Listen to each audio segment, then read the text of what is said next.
Good afternoon, everyone. My name is Jhonalyn Joyce Pardua, student of Isabela State University, Kawayan Campus, taking the course of Information Technology. I'm here to report about data communication. Data communication. It is the exchange of data between two devices via some form of transmission medium. So for me, data communication, here it is inserted the information or topic of the devices. 5 characteristics of effective communication. First, uses the same transmission medium and language. Direct and indirect communication. Mutual understanding. Continuous process. And last, use of words as well as symbol. So, effective communication is crucial. Crucial means very important for the success of an organization. Communication takes place when the one person transfers data and understanding to another person. Data refers to information presented in whatever form is agreed upon by the parties creating and using data. 3 fundamental characteristics of data communication. First, delivery. The system must deliver data to the correct destination.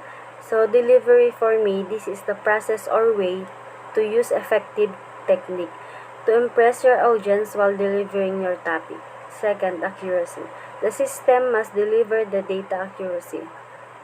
For example, is how you organize your deliberation on your audience, like the measurement and correctness of your topic and specified to your audience. And last, timeliness. The system must deliver data in timely manner. So, timeliness is the expectation for accessibility and availability to information and quality of happening of the right time. Components of data communication. First, message. Message is the information or data to be communicated. A communication containing some important information, and it is the central idea of communication. Sender. It is the device that sends the data message. Is the one encodes information and a source of a message. Receiver. It is the device that receives the message. The one decodes and interprets the message of the sender. Medium. It is the physical path by which a message travels from sender to receiver. So medium is the channel or speed of data transmission depends upon the network being used. And last, protocol. It is a set of rules governs data communication. It is the set of rules allowing devices to communicate each other. Data representation. First, text. ASCII acronym. Abbreviation of American Code for Information Interchange, a standard data transmission code that is used by smaller and less powerful computers to represent both textual data, example, letters, numbers, and punctuation mark. Data flow. Simplex. Communication is unidirectional. So, simplex is a one-way data transmission that sends one direction only. Half-duplex. Each station can both transmit and receive but not at the same time. The data can transfer in two direction but it depends on a signal carrier. Full duplex. Both stations can transmit and receive simultaneously. The data can be received at the same time. Network criteria. Performance. It can be measured in many ways. Transit time and response time. Transit time, it is the amount of the time required for message to travel from one device to another. Response time, it is the elapsed time between an inquiry and a response. The performance of the network depends on many factors such as number of users.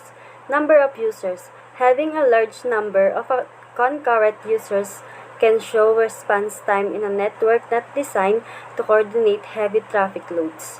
Second, type of transmission medium defines the speed at which data can travel through a connection. Third, capabilities of a hardware. A higher speed computer with a greater storage capacity provides better performance. And last, efficiency of the software. Efficiency of the software used to process data at the sender, receiver, and intermediate nodes also affect network performance. Reliability is measured by first frequency of failure.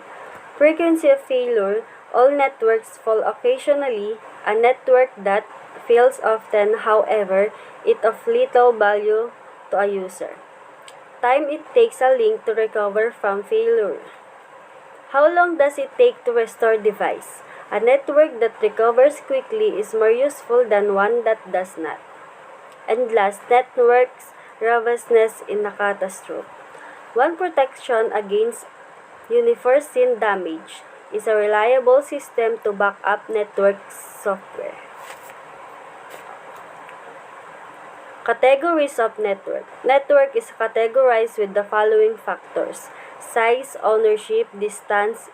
It covers physical architecture. Categories. First, local area network. Second, metropolitan area network. Third, wide area network. LAN. Local area network, the computers are geographically close together 10 meter upon example in the same building. MAN. Metropolitan area network is designed for a town or city. It has connectivity range up to 80 km. 1. Wide area network cover wide area which may span across provinces and even a country. Example, internet. Categories. LAN, MAN 1. Size, building or campus. City, globe. Ownership, privately owned, public company, private or public.